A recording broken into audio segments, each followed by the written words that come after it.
मे आई कम इन sir? हाँ, आओ।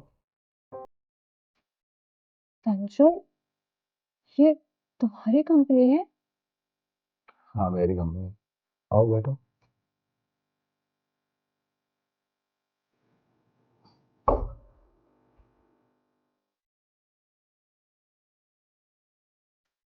Interview का टाइम 12 बजे का था। 15 मिनट लेट हूँ। वो ऑफिस ढूंढने में थोड़ा टाइम लग गया। I am sorry. कोई लव रीजन नहीं। संजू, तुम इस घर में मेहमान नहीं हो, बहू हो इस घर की, तो घर के काम करने पड़ेंगे। क्यों करना पड़ेगा? इस घर की नौकरानी नहीं हूँ मैं। और अपने पापा के घर पे मैंने आज तक एक गिलास पानी का उठा के नहीं रखा। और तुम चाहते हो मैं इस घर के सारे काम करूं? तुम नहीं करोगी तो कोई बाहर से करने आएगा। मुझे नहीं पता कौन करेगा, मुझसे नहीं होगा। और वैसे भी ये घर मेरे पापा के पैसों से चल रहा है। क्या कहना चाह रही हो? तुम्हें नहीं पता? 6 महीने से तो तुम घर बैठे हुए हो, तुम्हारी जॉब नहीं है, तो घर कैसे चल रहा है? जो पैसे मैं दहेज में लेकर आई थी उन्हीं से चल रहा है। हमने ना कोई दहेज मांगा था और ना मुझे ये पता कि वो दहेज का पैसा है। मुझे लगा तुम्हारे पास पैसा है, इसलिए तुम्हें बोला था कि पैसे यूज कर लेना घर के खर्च में। अरे, मेरे पापा के पैसे हैं वो, और मेरे घर से जो भी आएगा वो दहेज ही बोला जाएगा ना। तुम सिर्फ बात करना ही बेकार है।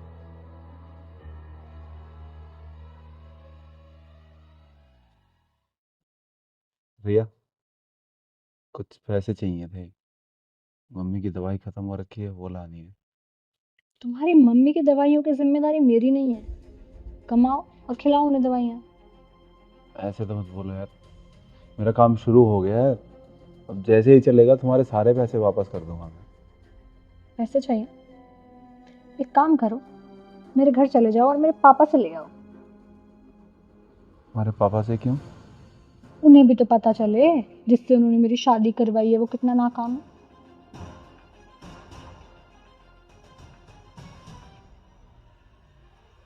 तुम्हें माँ जी की आवाज नहीं सुनाई दे रही क्या? कब से आवाज लगा रही है? उनकी खांसी नहीं रुक रही, वॉमिटिंग हो रही है। उन्हें एक गिलास पानी दे दोगे या उनका मेरे पीछे से ध्यान रख लोगे तो तुम्हारा कुछ बिगड़ जाएगा क्या?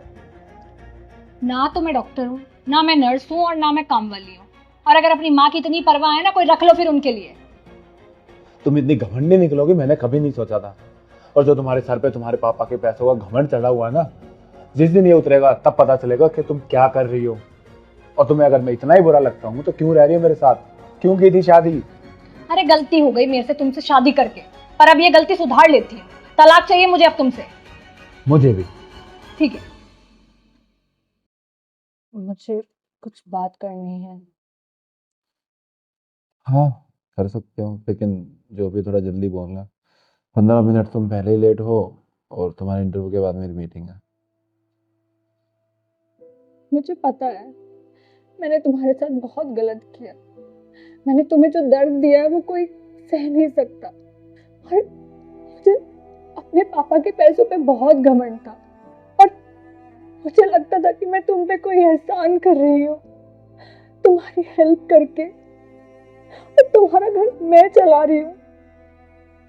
मैंने तुम्हारी कभी इज्जत नहीं की, तुम्हारे घर वालों की इज्जत नहीं की।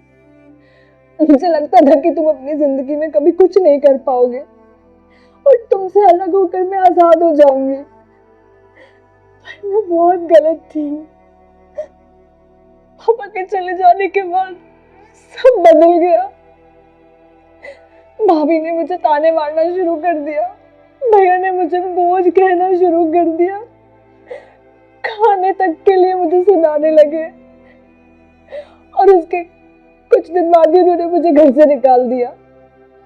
तब मुझे रियलाइज हुआ कि मेरा घर तो वो ही था जो मैं छोड़ आई। देखो, जो भी हुआ हम उसको बदल तो नहीं सकते, उससे सीख जरूर सकते हैं। अब जिससे भी तुमने शादी की है उसके साथ ही ये सब मत करना। किसी से शादी नहीं की। शादी नहीं की तो ये सिंदूर और मंगलसूत्र? मंगलसूत्र और सिंदूर तुम्हारे नाम का ही है। मेरे नाम का क्यों? हमारा तलाक तो हो चुका ना। और से शादी करने की सोच ही नहीं पाई। जिस दिन मुझे रियलाइज हुआ कि मैंने तुम्हारे साथ बहुत गलत किया है, उसी दिन मैंने अपना मंगलसूत्र वापस पहन लिया था और अपनी मांग भर ली थी। इसलिए नहीं कि मुझे तुम्हारे पास वापस आना है, इसलिए कि मैं हमेशा बस तुम्हारी बन के रहना चाहती हूँ। और मैंने सोच लिया था कि मैं अब किसी और से शादी नहीं करूंगी। ऐसे नहीं होता, जिंदगी बहुत लंबी है, अकेले नहीं निकलते। मैं जिसके साथ रहना चाहती हूँ अब वो पॉसिबल नहीं है। क्यों? शादी कर ली होगी तुमने अब तक ना? नहीं, मैंने शादी नहीं की। हमारे डिवोर्स हुए तो 5 साल हो गए, अब तक शादी क्यों नहीं की तुमने? ताकि वो ताने मुझे कोई और ना मार सके। मैंने सारा ध्यान अपने काम पे लगाया और ये कंपनी खड़ी की। और सच कहूँ तो तुम्हारे अलावा किसी का ख्याल आया ही नहीं शादी करने। मुझे माफ कर दो। मेरे घमंड की वजह से तुम कितना परेशान हुए हो ना। सॉरी।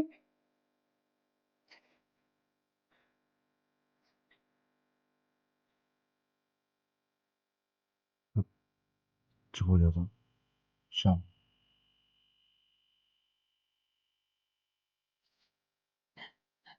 तुम मुझे ये बताओ, तुमने मुझे माफ किया कि नहीं? मैं तो तुम्हें कब का माफ कर चुका हूँ। माँ जो कुछ भी हुआ ना, तुम्हारी वजह से हुआ।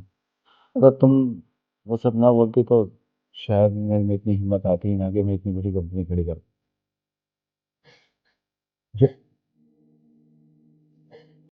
तुम मुझसे शादी करोगे दोबारा? हम्म। Love you.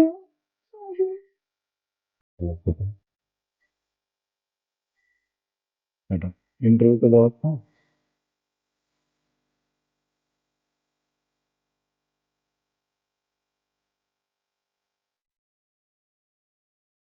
दोस्तों, अगर ये कहानी आपके दिल को छू गई हो तो वीडियो को लाइक करें और ऐसे ही और प्यारी स्टोरीज के लिए चैनल को सब्सक्राइब जरूर करें। अपने दोस्तों के साथ इसे शेयर करना ना भूलें।